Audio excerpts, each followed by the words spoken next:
Hello. Happy afternoon, good morning, whatever time that you're watching this, whatever day it finds you. I hope you are doing wonderful and well. I want to go ahead and get into this video. I'm very excited about this topic, as I am every single video that I make.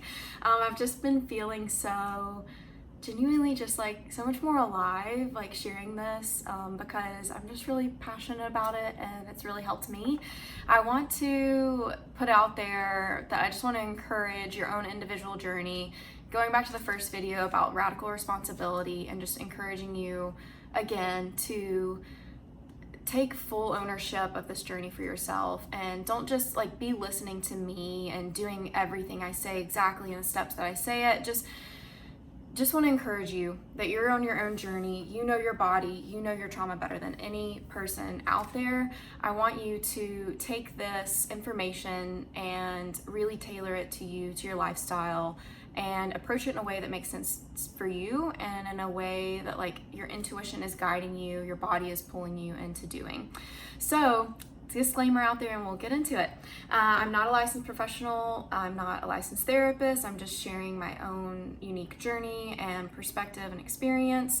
And please, if you are experiencing any suicidal thoughts or thoughts of self-harm, seek the appropriate medical attention and professionals for help. As well as use just your own intuition, common sense, before implementing any lifestyle changes or anything that I talk about in these videos. So I want to talk about shifting identities, identity shifts and mindset shifts. And inner work, this is diving deeper into the inner work aspect of it. And inner work looks different for every single person, but it looks like truly sitting with yourself very deeply and on an intimate level and really facing yourself, facing your problems, facing your trauma, and really looking deep and inwardly.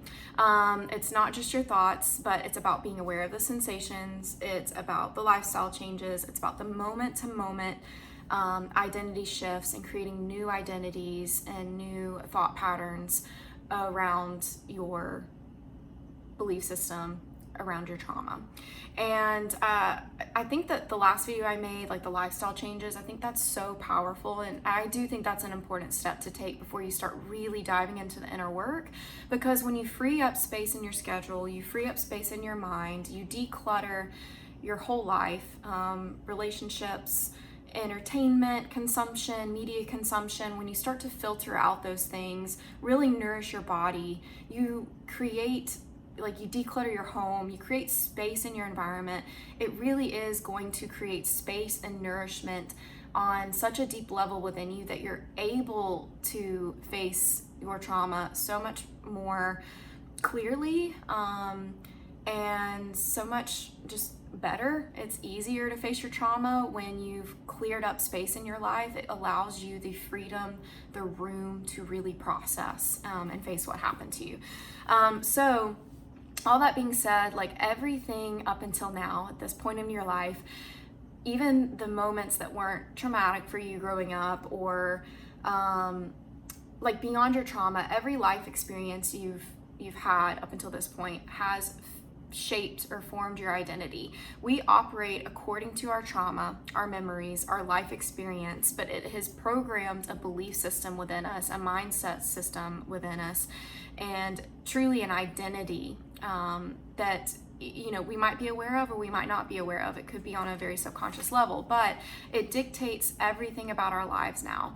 It dictates our relationships, our struggles, our choices, just everything about your life. And this seems cliche, but changing your identity, shifting your identity really does work over time. Like building a muscle, you have to work it out to form a new identity for it to really take root in your life and for it to really have an impact and lasting change for you.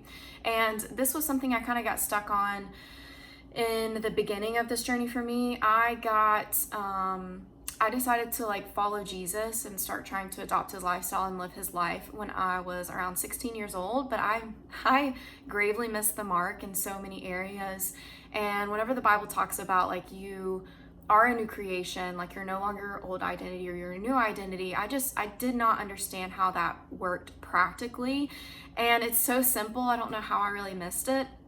I kind of tried it. I kind of tried just telling myself that, but I didn't do it in the appropriate way or in the most advantageous moments, if that makes sense, where it could really stick. And I also just kind of did it a couple times and kind of gave up and been like, I was like, oh, this is something that's an automatic fix. And I didn't realize how much it required of me to show up and to work that like a muscle, to constantly be speaking that new identity over myself. So I don't know if there's anyone else out there. I hope that's helpful, that like, I don't know. Yeah, I don't know why I thought it would be easy. I thought it would just be automatically easy. And even though that's the truth of it, you really have to walk it out quite a lot more. And again, this was 16-year-old me. I have a lot of grace for 16-year-old me. But this, like, shifting identities, this is so important to have with the awareness piece. That needs to be pretty set in stone, where you're good at that now. You're good at having these moments of awareness, and you're not so passively living your life. You're living life in a much more conscious way. You're conscious and aware of your thoughts, your beliefs, things that you're saying, things like that. So yeah, once you've started the awareness piece and you've started to move and process the current sensations in your body, over time this compounds, and little by little, these incremental changes, they really do add up to something very profound.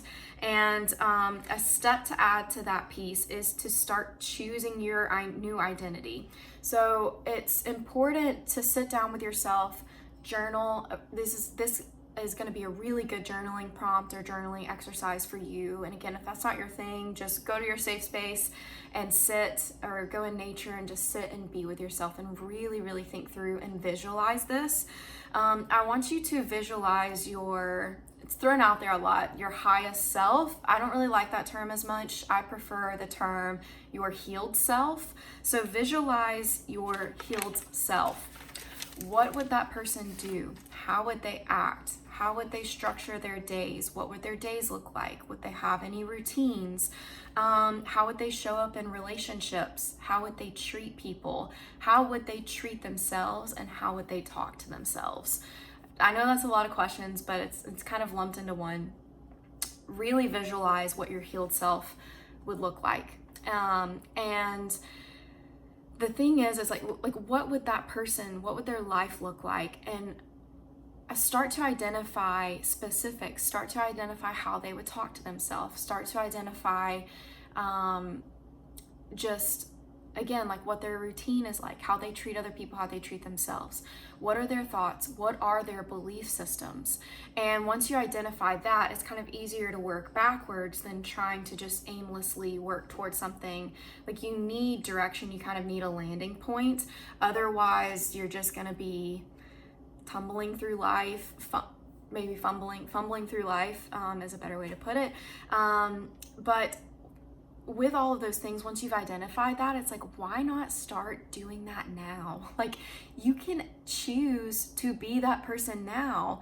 And it's easier said than done, but the more, like I said, the more you do it little by little, it starts to compound. And if you really shift your mindset that is possible to live as your healed self now, you will be so much further along than if your belief system is one that's really putting you down and holding you back, saying, well, no, I can't be that person. I'm so stuck. I'm so hopeless.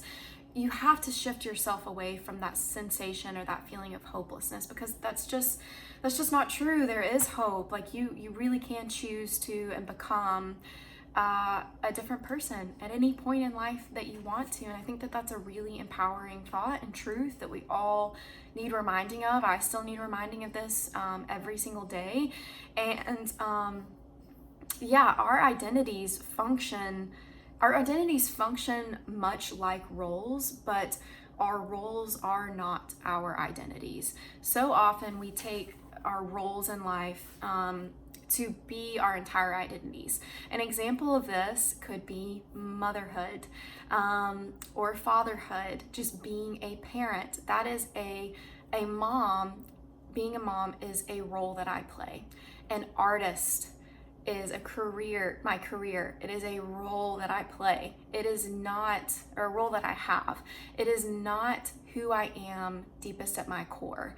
It is, I think we need to really work hard to separate ourselves from these labels and identities that we've created for ourselves, and these external things that we think are our identities are not. And whenever we find our identities in these roles that we play is when we really lose our sense of self. We really lose our life. We really lose our connection to God too. And connection to God is like the number one thing, the number one point of living life, in my opinion. And like a mom is not truly who I am at my core. A wife is not truly who I am at my core being. And I'm so much more than that. Now, motherhood can be very all-consuming, and I feel like motherhood is definitely the easiest role to get caught up in the identity of, but I still have to recognize that I'm a whole soul, a whole human being outside of that. And even though in this season of life that I'm in, I will never not being a mom, I will never be able to turn off being a mom, but again, it's just my mindset, my perspective that I have is that's not who I am. And when this comes in specifically with trauma, is these identities that we have created for ourselves around our trauma. I am broken. I am not healed. I need fixing. I am not worthy. I'm not enough. Just a few examples. Or even identities that we have of how we perform out of victimhood. Victimhood can be a really, really strong identity that can so latch onto us and grip onto us, and it controls our life. Being a victim becomes an identity that controls our life. So it's important to shift and get out of that. And the thing is you can choose to become a different character. Try it out for a day, try out different roles and just see how you feel. And practically this can be as simple as repeatedly telling yourself I am healed. I am not broken.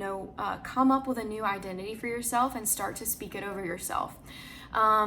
And this is another journaling prompt. Something that's important to look into is, what is my new identity? What is what I want to speak over myself? How do I want to show up in life and live life? What is my new identity? And the New Testament has a foolproof, fantastic blueprint of your new identity. And I want to encourage you to explore it for yourself and see if that resonates with you. But it's important that you take something that's within you. You have to answer this question for yourself. You can't get it from outside sources, if that makes sense. And I guess it's come up with affirmations, but I don't think affirmations are really successful, at least in the way that people typically say to use affirmations of stand in the mirror every single day and tell your affirmations over yourself for 3 to 5 minutes before you start your day. That is absolutely wonderful. I'm not knocking doing that, but I think that there's a much more like I said earlier, advantageous way to utilize affirmations in a specific way. So let's get into it really quickly. And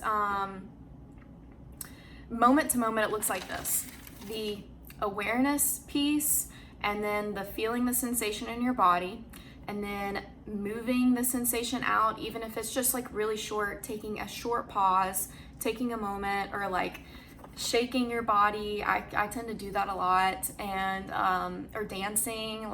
You don't have to do the extravagant okay, I'm feeling super tense and really, really anxious, I need to go for a run right now. That's not always practical.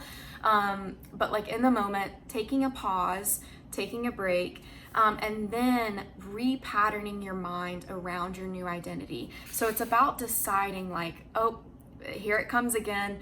I know that I'm doing this. I'm observing my behavior. Here I go. And it's coming up again. Letting it sit, catching the thought, catching the behavior, catching the belief before it comes out, and like having a moment where you like sit with it in your body, you like suck it in, think about it, pause, and then you say, nope, that is not my identity. I'm no longer available for that, whatever that is. So I'm no longer available for treating my friend or treating my family or treating my spouse with that sort of contempt. That's no longer me. I'm not available for that. Or, oh, there comes the guilt and the shame again. I am no longer available for that identity. I'm no longer available for that victimhood mindset. And then take it a step further. And so that's where you bring in your affirmations. I am available for XYZ, whatever it is. I am available for freedom. I am available for kindness. I am available for beauty. I'm available for joy. Whatever it is you want to replace it with, I am healed. I am not broken. And just sit with that in yourself, in your body, in that moment, and then sort of release it all. Like just picture it and visualize it like you're sucking it up, you're taking it into your body, and then you're letting it go. And what you're replacing with the negative identity, the old identity, you're replacing with like taking in a deep breath, the new one, exhaling the old one, inhaling the new one. Anyways, this is has been really helpful for me, as simple as it is. I hope that it helps you as well. And I think that a lot of people, like, it's not enough to just say, oh, I'm no longer available for that old identity, and focus purely and solely on the negative and on the old identity, or like, in the future I will not do XYZ. You have to shift it to what you will do, who you will become, who you already are, who you're already choosing to be, that new identity. That's the missing piece that doesn't really, if you leave that out, it doesn't really change your behavior much. It doesn't really change the way that you respond to your triggers or process your trauma. So I hope this was a helpful video. I'm really, really excited for the next part, and stay tuned for that. Again, contact me via my website, contact form. My email is info@darcywilks.com, and my Instagram is @darcywilks. I would love to hear from you. Again, please start submitting, if you're making it this far into the videos, this must be resonating with you on some level. Please submit some Q&As to me. I really want to do a Q&A video of like what's coming up for you as you're listening to this, and do a whole separate Q&A video. So I hope you have a fantastic day, and I hope that your trauma healing journey is going well, at least that you're making little bitty strides. And don't forget every single day to celebrate those little small improvements that you see in yourself, those extra moments of joy that you're starting to open yourself up to. Anyways, have a great day.